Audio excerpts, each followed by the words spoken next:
27. Hay un choque profundo entre la doctrina bíblica y la doctrina pagana. La doctrina bíblica establece con total claridad que no existe una relación más allá del punto de la muerte, desde el punto de vista cristiano. Es más, se lo planteo así. Para la Biblia y para la enseñanza bíblica, nuestra actuación, Dios es un Dios de vivos. Entonces, todo el trabajo, la relación, los contactos, la honra, si se podría decir ahí, los espacios para cultivar un aspecto de relación se restringen estrictamente a la vida. Pero para la cultura pagana no. Y la cultura pagana es una cultura de oscuridad y de sombras. Entonces, para la cultura pagana, el momento de la muerte es el mejor momento para iniciar y abrir una carretera, por decir así, de relación con todos los componentes inciertos del otro lado, de más allá de la muerte. Entonces, en ningún lugar de la Biblia usted encuentra instrucciones con las cuales usted pueda venir y establecer un ritual de contacto con aquellas personas que ya pasaron a otro espacio. ¿Qué ocurre según la Biblia después de la muerte? ¿Y cuál es el estado en el que están estas personas? Eclesiastés 9:10. Eclesiastés capítulo 9, versículo 10, anótelo. Dice: porque en el sepulcro a donde tú vas no hay obra, ni industria, ni ciencia, ni sabiduría. Se lo voy a repetir: en el sepulcro no hay obra, ni industria, ni ciencia, ni sabiduría. No hay movimientos. La gente no se levanta del sepulcro para venir a donde sus familiares. La gente no se levanta de los sepulcros para venir a jalarle las cobijas y los calcetines o a pellizcarlos si usted no fue bueno con ellos, o para asustarlo. Bíblicamente, el radio de acción termina en el mismo momento en que se expira el último aliento. Entonces, ¿de dónde viene toda esta costumbre y toda esta corriente de celebrar el culto a la muerte? Esta corriente viene desde la misma Babilonia antigua. ¿Y sabe qué? Usted no se ha puesto a pensar que hay una coincidencia bastante sospechosa en que el día de los santos muertos y de los santos mártires está en la misma secuencia del día del cumpleaños de Satanás?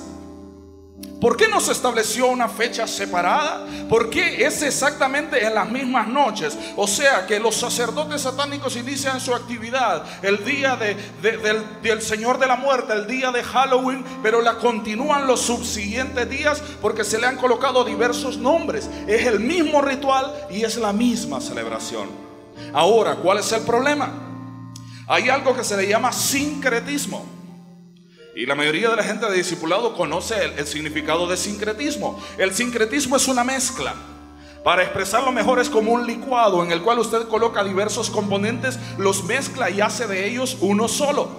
Entonces, ¿qué ocurrió? Esta costumbre pagana del culto a la muerte, un culto estrictamente satánico que se daba por los siglos de los siglos en la antigüedad. Los antiguos egipcios en sus tumbas colocaban comida, colocaban ofrenda, colocaban dinero para que las personas que habían fallecido pagaran al otro lado sus gastos y se alimentaran y todo. ¿Qué es este concepto? Es pagano. Habla de una continuidad después de la muerte. Todas las culturas establecían esta línea. En la línea cristiana establece lo que la palabra declara. Pero ¿qué ocurrió? Allá cuando en los días de Constantino, por el año 320, 315, por ahí, se estableció el dominio romano sobre la cultura y la iglesia pasó a formar parte del Estado. Pero había un enorme sector de esas poblaciones para las cuales su mayor celebración era la celebración del cumpleaños mismo de Satanás, el cumpleaños mismo del Dios de la muerte. Y estos dijeron: ¿qué podemos hacer? Si nosotros venimos y les cancelamos esta celebración, esta gente se nos rebela, esta gente no va a formar parte de nuestro imperio. Y como la situación era, el trasfondo era político, entonces debido al sincretismo dijeron: unámoslo. Entonces, inmediatamente después del cumpleaños de Satanás, el 31 de octubre, de la celebración del Dios de la muerte, creamos entonces, vamos a establecer una fecha en la que le celebremos a los santos muertos. Entonces el 31 viene y se convierte en una celebración de los que no eran santos, de los muertos malos, de los oscuros, de las brujas. Pero el día siguiente o los subsiguientes días lo establecemos como el día de los santos mártires, el día de aquellos grandes hombres que murieron para Dios, y fusionémoslo y mezclémoslo con las mismas características. ¿Cuáles eran las características? Hagamos una celebración en la cual recordemos sus nombres, honremos sus nombres y presentemos ofrendas para ellos. Planes maestros de Satanás. Yo le voy a repetir, ¿en dónde cristianamente termina el radio de acción y de contacto? Hasta el momento de la muerte. ¿Sabe que la Biblia está llena de instrucciones para la vida? La Biblia es un manual de vida. La Biblia le dice qué hacer, hijo mío. Si tú quieres ser sabio, guarda en tu corazón las palabras de tu padre, guarda las palabras de tu madre, honra a tu padre y a tu madre para que tus días se alarguen. Instrucciones para la vida. Pero ¿cuál es el problema de la cultura? El problema de la cultura es que viene mezclando estas cosas para establecer una continuidad. Entonces, hermano, usted en pocas palabras está diciendo que todo lo que ocurra con una persona cercana a mí después de la muerte ya no está en el campo de acción de Dios. Así es, y así se lo reafirmo. Entonces, hermano, quiere decir que si mi madrecita murió hace 6 meses, pero mi madre viene en las noches y me habla en sueños y a veces se me dice cosas bonitas, ya no está en el radio de acción del Señor. No está dentro del radio de acción del Señor, sino que se abrió el otro espacio pagano y satánico del culto a la muerte. Entonces quiere decir, hermano, que es que fíjense que yo el otro día miré por la ventana y en el jardín estaba mi hermano que murió hace como 15 años y viera qué lindo, y me quedaba sonriendo desde allá. Pues sería que el Señor me lo envió para que yo me alegre y lo recuerde. No hay acción. Dice el libro de Eclesiastes que en el sepulcro dice que no hay obra, no hay sabiduría, no hay ciencia. Cuando dice que no hay ciencias, no hay conocimiento, no se saben cosas. Hay un estado completo en el cual las personas están esperando ser resucitados por la trompeta de Dios para salvación o para condenación. Ay, qué problema cultural entonces al que nosotros nos estamos enfrentando. Entonces, hay una enorme pelea entre la luz y las tinieblas. El paganismo nos enseña que los fallecidos tienen relación e intercambio con este mundo, que ellos hablan, que ellos se aparecen, que ellos dan instrucciones, que hay que invocarlos, alimentarlos, honrarlos, festejarlos. Es una doctrina completamente antibíblica. Ahora yo le dejo a usted abierta la pregunta. Entonces, si viene su abuelo a hablarle y su abuelo bíblicamente y según el gobierno de Dios, que es el que gobierna todo, está totalmente quieto, esperando, sin conocimiento, sin sabiduría, sin capacidad de intercambiarse entre los dos espacios, y si él se le aparece, entonces ¿quién es el que se le aparece? Porque bíblicamente él está quieto. ¿Quién es el que se le aparece? Por favor, démele una palmadita a la persona que tiene al lado, consuélemelo, que en el micrófono la palabra se oye dura, se oye fuerte, pero dice la Biblia: y conoceréis la verdad, y la verdad os hará libre. Y hoy declaramos que obras de las tinieblas que venían seduciendo para confusión, hoy van a salir fuera de este lugar. Porque las obras de la carne, las obras de las tinieblas no son para bendición, son para maldición. Porque el fruto de la obra de la tiniebla no es para su propio bien, sino para su propio mal. Es necesario conocer la verdad y estar completamente claros. Ahora, ¿cuál es el problema entonces? ¿Por qué nuestra insistencia en querer establecer una relación más allá del espacio que dejó establecido el Señor?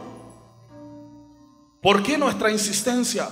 Por una distorsión del concepto de la muerte. Nuestro concepto de muerte cultural que tenemos está muy alejado al concepto bíblico y al concepto de Dios. Mire lo que dice ese apóstol Pablo: porque para mí el vivir es, y el morir es. está perdido ese. Está perdido. No. Esa parte de la Biblia, así dice Filipenses 1:21. Porque para mí el vivir es y el morir es. Se dice que hace mucho tiempo un gran hombre de Dios entregó a su esposa en los brazos del Señor. Ella falleció y empezó a llegar la gente y abrazarlo y decirle: pastor, lo acompañamos en su pérdida. Y él le dijo: lo siento, disculpen, como su buena intención, pero yo no he perdido nada, ni mi esposa ha perdido nada, porque el morir en Cristo es. Porque el morir en Cristo es. Levante su mano derecha. Levante su mano derecha y diga: en mí la muerte ha sido derrotada. El temor a la muerte ha sido derrotado. El temor a la muerte ha sido derrotado. Porque el morir en Cristo es ganancia. Porque el morir en Cristo es nuestra graduación. Porque el morir en Cristo es pasar de las tinieblas a la luz permanente de Dios. Óigame, qué difícil. Yo sé que hay gente que lo está diciendo, pero están hablando de morirse. Ay, no, por favor, ¿por qué tomaron ese tema? Están hablando de morirse. Morir es ganancia. ¿Sabe que las últimas semanas que mi padre en lo natural vivió en esta tierra, él estaba sumamente aquejado por dolores de un cáncer terminal? Y en medio de aquel dolor y en medio de aquella afectación de su cuerpo, habían momentos en los cuales su cuerpo estaba tan débil que literalmente él como que salía del cuerpo. O sea, los instrumentos dejaban de funcionar y él como que moría y venían y lo revivían. Y él en una ocasión vino y le dijo a uno de los ministros que lo acompañaban: mira, no me estén haciendo esto. Ustedes no saben lo que es salir de este cuerpo podrido y ver y atisbar y ver la fiesta de bienvenida y ver aquello por lo que yo he vivido años y ver aquello por lo que yo he trabajado años y ver mi recompensa y ver aquello de lo que yo he hablado manifiesto. Pero como el concepto cultural es: no, ¿verdad? No, la muerte no, que vuelva, que regrese a la oscuridad, a las debilidades, a las pasiones, a las enfermedades mismas de este cuerpo. Porque yo no sé el cuerpo suyo, ¿verdad? Si fue hecho de diamantes, de oro pulido y batido, pero el mío agarraron un pedazo de lodo. Qué pedazote de lodo mal formado.